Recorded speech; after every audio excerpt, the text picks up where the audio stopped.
project there. And then we took the carburetors off down here, some smooth bore mechanicals that look real good anyway. And then we come over here and we can see where we've taken off and disconnected the nitrous, disconnected the battery out of circuit. We've got all the plug wires pulled, and we've got the Hoyer lift. The Hoyer lift is designed to lift wheelchair patients out of their wheelchairs and into the bath. And I'm just finding it kind of funny here. I'm using it to lift the frame off of a nitrous oxide 4-cylinder Honda motor in a Yamaha Banshee frame. Very altered. Anyway, yeah, it's kind of funny. I wonder how many times this thing had put somebody in a wheelchair. Anyway, here we go. We're going to show us lifting the frame off of the engine, dropping it out of the bottom. Let's stop it right now for a minute and we'll... All right. Well, now we're back to our nitrous oxide driven Honda Yamaha quad. Boy, that's a mouthful. But some of the standard things on all these street bikes to do with the rectifier regulator and the charging voltage for the battery is, well, the plug wouldn't come out, and I literally had to take pliers and pry it and pull it, and it was because these alternator plugs are all burnt, and that's a big thing on street bikes. You see it all the time. Plug it into the rectifier regulator and it melts and welds itself in there. But then we got to disconnect the brake, and all of this is to be able to remove the valve cover. And when this motor was in the original Honda frame that it came out of, people thought doing a valve adjustment was a bitch. Oh man, look at this one, baby. This is a Honda 4-cylinder motor with nitrous oxide in a Yamaha Banshee frame. And we're going to get down to where we can see what happens to it on the inside. Here we go. Let's stop for a minute. Well, we took and we thought that doing this was going to be fun. We're all the way down to, I've got to remove the rear brake now in order to have enough clearance for the clutch cover and the engine and stuff to drop down. So here we go. We got the circlip off the pedal, and we're loosening the master cylinder from the frame so that we can slide this whole thing over. And with the way that it has the Carter key and the clevis pin on there, I'd shed less blood doing it like this. That Carter key is rusty and sharp, so I'm just going to take and undo these two bolts and loosen this whole assembly up and out of the way. Ooh-wee, when we put that back together, let's make sure we grease the hell out of it so that brake don't stick. Okay, stop for a minute here. Alright, so now we're going to get the floor jack set up and shimmed up underneath of this thing so that we can jack that engine up, and that'll relieve the tension on the cradle bolts. Then we'll take and once we've got that jacked up, we'll start loosening our cradle bolts. Oh man, is that thing? Yeah, it's good. Okay. Hey, Victor's here. All right, cool. All right, Bill. So you're helping Billy out there? Okay. Kinda. Oh. If you had any spark, you don't. So. All right. Coil. Hey, Victor. Still filming? Yep, still filming. Push pump. We'll get Victor on here too. Hey, you're going to be on our champion cycle video here. Take on the fun.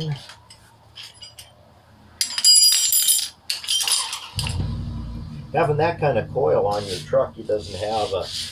He has points. Yeah. Oh, okay.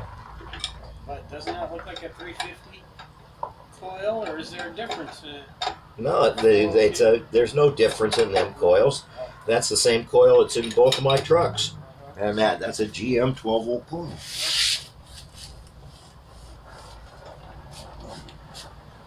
No, maybe I better not tell him that. I might come up missing my coils. Yeah, it's different. All the other ones are different. Not the same coil. You gotta get. Hey, both my trucks run. I'm keeping it that way. Okay. You know what?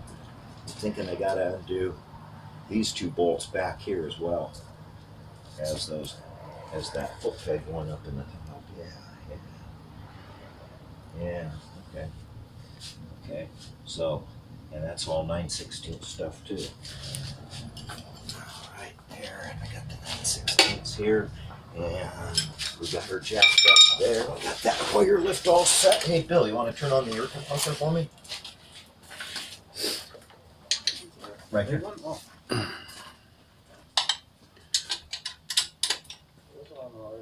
Oh. Yeah, it's all plugged in and everything. All right. That came out a little bit, maybe. Oh. Turn on the air? Yeah. Turn on the air. Yeah. Duh. Electricity's on. Oh, okay. There.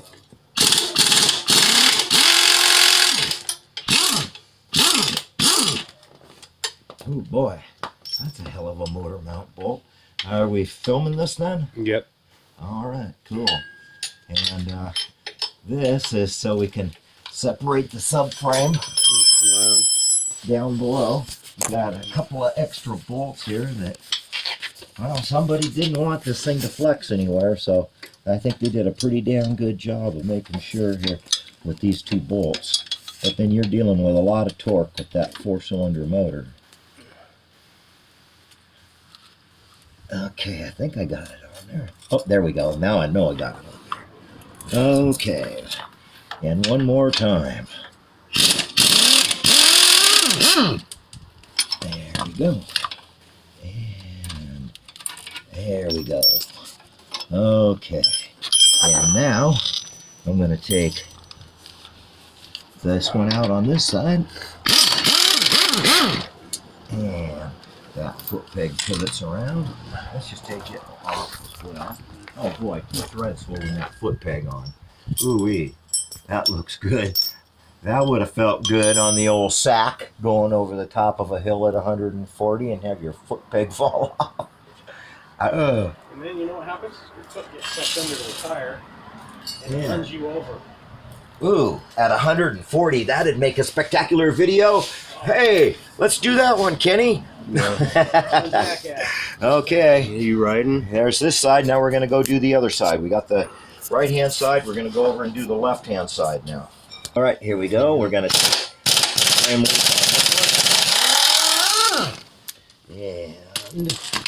well, that foot peg's still in place, but let's just see here. Oh, no. That was the foot peg counter bolt. This is the, oh, yeah. Oh, boy. And we got a 5/8 there. Okay.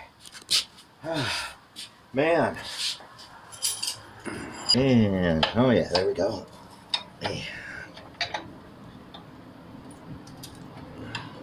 clearance to get the socket in there. Boy, this stuff's all off-made a little bit. The other side, there was plenty of clearance for the socket. This side, there's like no clearance for the socket and barely anything for an open end. But it's got about, so far, 5-6 threads holding on. The other side barely had 2 threads holding the foot peg on. Like I say, that could have been catastrophic for somebody. But with this bolt loose here and this foot peg off, we'll have the whole back of the engine cradle sitting there free. All of it's riding on the jack right now for the back. Then we'll do those front 2 bolts and we'll see what it does.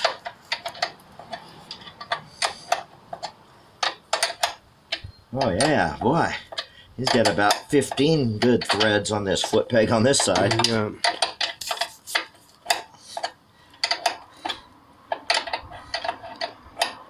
Boy, I hope they did a little more balance on the rest of it, but hey, we'll see here. Okay, why don't we stop it for a minute while I I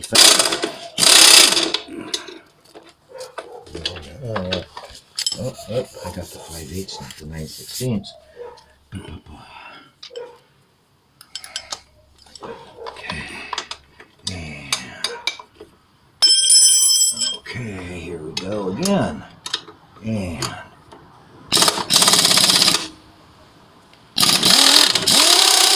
alright.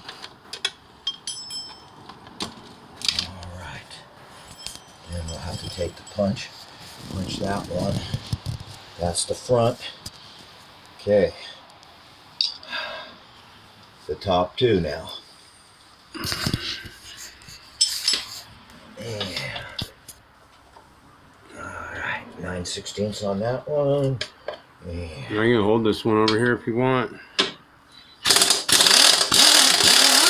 Oh, do you need help? oh, no, see, this one didn't go all the way through like the other one. Oh, okay, so there's one on each side. Yep.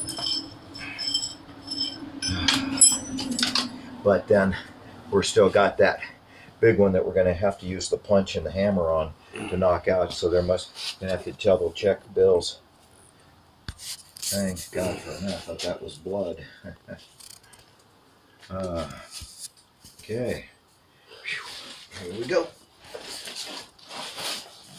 We'll get that left side, and then we'll double check the pressure on the jack, and then we'll knock that front one out. And if everything's right, the engine's gonna lower down slowly with this jack.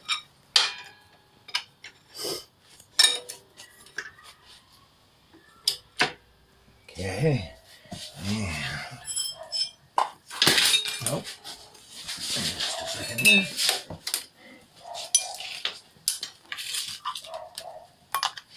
Okay. There.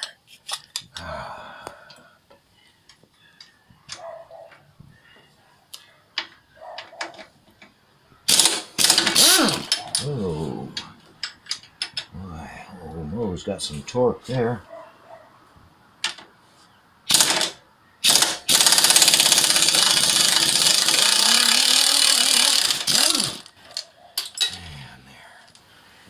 Okay.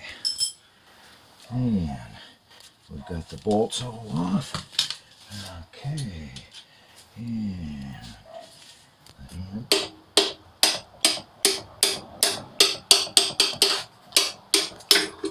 there we go. And now the bolt all the way out this side. Oh, I gotta turn back. There we go. And how about? Nope. Alrighty. Here we go. We'll start lowering things down. See how it goes.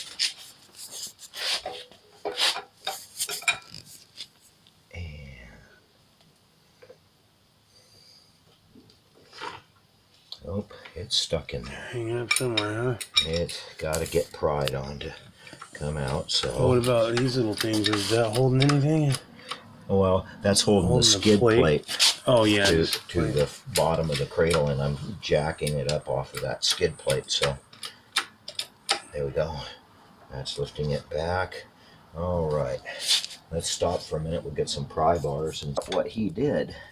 And at the end here, I'm noticing this strap here that has his chain guide on it, and it's strapped up to the frame as well. And oh yeah, feel it pulling down on me already. There we go. That was holding it. That's it. Kind of looks like it. We'll see. Yep. Yep, there. Okay. But we're still not moving up here. Oh, now that we moved back there a little bit, let's just see this side and watch and see if that's flexing there. Oh, look at that, look at that. Look at that, but we're moving up here. No, we're not. Okay, so we're still binding here and here, but I'm going to take this Hoyer lift and I'm going to start lifting up the back of the frame. Yep.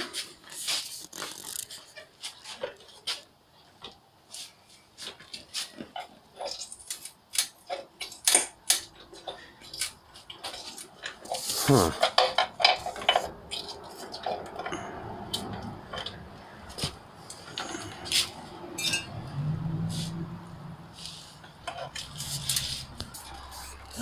Okay.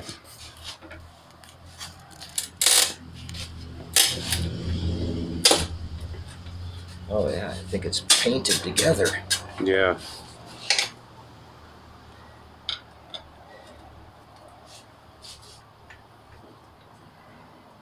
There. Oh man. Let's see, this side wants. Yeah. Yep. Slowly but surely. Maybe I have to lift this just a little. Okay. Ah, dang, I think I'm gonna need another jack underneath that front end. I Yeah. can't lift that thing though. Okay. Pause it. Okay.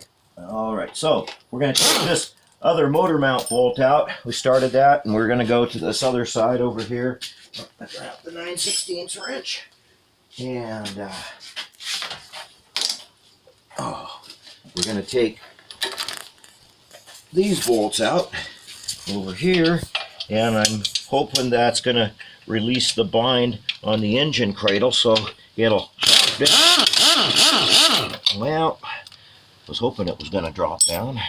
Anyway, we're still kind of hung up here. I was thinking that these pulling together were holding it up, but man, the back separated really nicely and it's dropping down real clean. So let's come back over here, and we've got this floor jack jacking up the front, and that now we're going to take and well, see if we can pry this anymore now. No. Oh, there, something moved there. Okay, let's try and move that other side.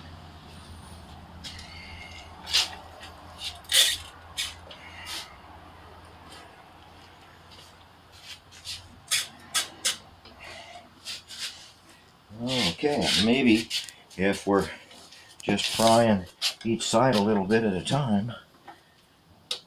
I don't feel like it dropped any there. Mm-mm. These are still, oh no, this one's touching the ground. Yeah, let's see if we can go a little higher on this. There. There, so front end's still off the ground. Man, that front of that engine cradle just don't want to move. I'm gonna pause it so we can figure Okay, out let's what's